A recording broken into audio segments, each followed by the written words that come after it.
Hey, it's Carla coming back with another Spark video. Today I'm going to be talking about how I organize my batch orders, or how I, manage them or whatever. So I do have an SUV, so in the back, basically just putting the orders in. I have one order on one side, another order on another. If it's too big, I'll put them in the back. I'll put like one order in the back seat.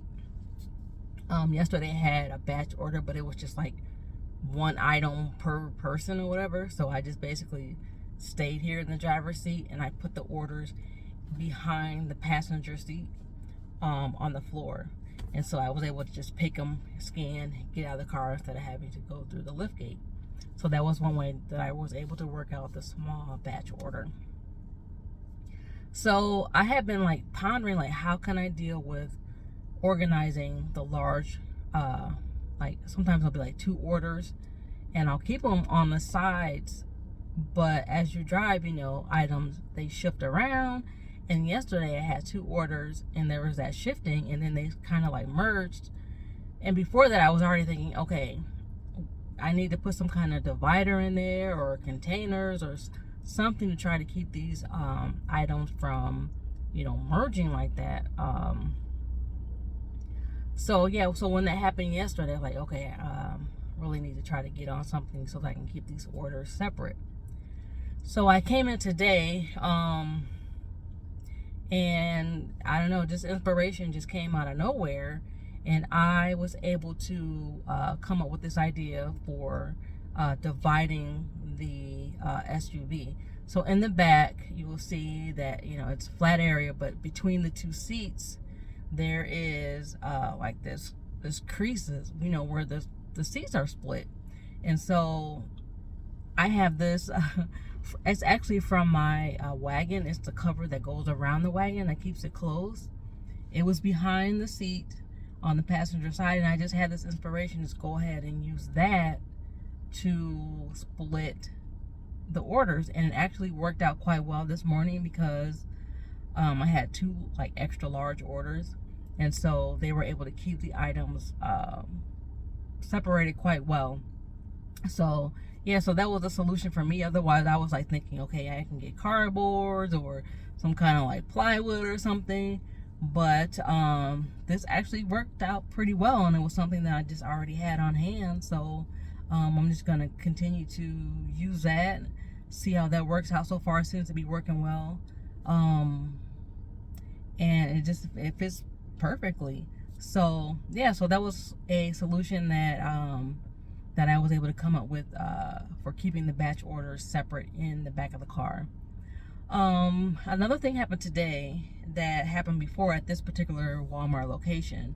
It seems to be when this particular person is working that this happens. So I got an order and I accepted for, it had 2 different people, so like 2 orders. It was a batch order. But when I got here, she only brought out one person's order, and I said, okay, you can go ahead and put it on the side because I have 2. And she said, you have 2? I said, yeah. She said, there's only 1 on here. So I go back onto my phone and there's still 2 people's names showing up. And I showed her and she looked it up and she said that it wasn't on there.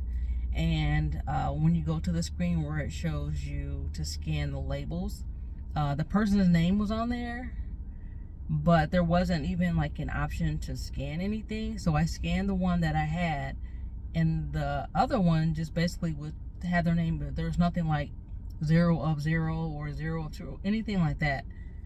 So I'm like, okay, so what's going on? So she kindly, went back inside, and I wasn't gonna have this be an issue by pulling off and then trying to circumvent the situation while I'm out on the road. Because what I discovered was that when you get your batch orders, they put them in the sequence that they want you to deliver them. And you can't alter that. So I can't say, oh, I'm going to do this person and then do this person and do that. No, you have to do it in the sequence that they give it to you. So the one that didn't have any items was the first one. And I didn't want to click, I was there and all that. I didn't want to go through that process because I didn't have any items. So I stayed there in the curbside pickup area, and I called the help, and they went ahead and removed that person's order from the batch. So yeah, that was something that I just went ahead and troubleshooted right there on the spot. So that way I didn't have any issues with, trying to deliver something that I didn't have and get paid for something that I didn't deliver. I didn't want that headache. So I just went ahead and dealt with it right then and there and went on about my way. And I found that Walmart, the Spark, their like customer service line is very helpful, and they're really nice. Even when I was trying to explain the situation, and she has like a heavy accent, so I was trying to make sure I understood what she said. So yeah, it worked out really well. So I was just glad to be able to be done with that. I made the delivery, and everything was peachy keen. So yeah, so that is basically how I'm handling batch orders. I really haven't had too big of an issue with batch orders. They did offer me one as I was coming back, a batch order of 10 orders, and the total was like $38.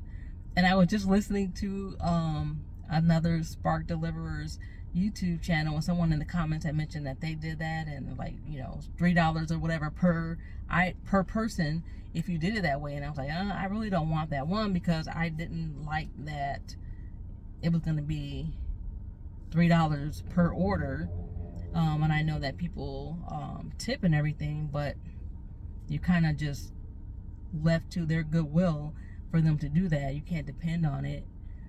And secondly, it was 10 orders, and where they were going to be going was kind of far away from where I needed to be by a certain time. So I just went ahead and rejected that one. So I'm looking at the clock now. I have to be helping out with family at 2 o'clock. It's almost 1 o'clock now. So if something doesn't come through soon, then I might just, call it a day, and or just call it, quits for the morning half and then come back afterwards. But yeah, so just kind of be mindful for those batch orders, that if they're going to give you multiple orders and it's only for like $3 per order, you might want to reconsider that, or go ahead and take it. I know when I was first doing it, I wanted the experience, and I was just trying to generate that income, trying to get that roll in. And so I went ahead and took one that was very similar to the one they just offered. And I did get tips. It wasn't, any crazy amount of tips, but I did get tips. So yeah, it's just kind of up to you. But today I know that wasn't going to work out for me, because I have things to do later, and I didn't want to run over and be late. So that's basically it. Let me know your experience with batch orders and how you keep your items separated. Do you have a car? Do you have an SUV? Do you have bins? What do you use to keep your items organized? Oh, and so when I said organized, it reminded me of the lady when I dropped it off. She's like, "Oh, you're well organized," because I had my card, I had the divider up, and she knew exactly. She came down to help unload because it was an attended delivery, and she's like, "Oh, you're organized," and I'm like, "Oh, thank you." So that lets me know I'm kind of on the right track there. So yeah, so comment below on how you're doing your batch orders, and if you have any tips for me, let me know, and I will see you in the next one.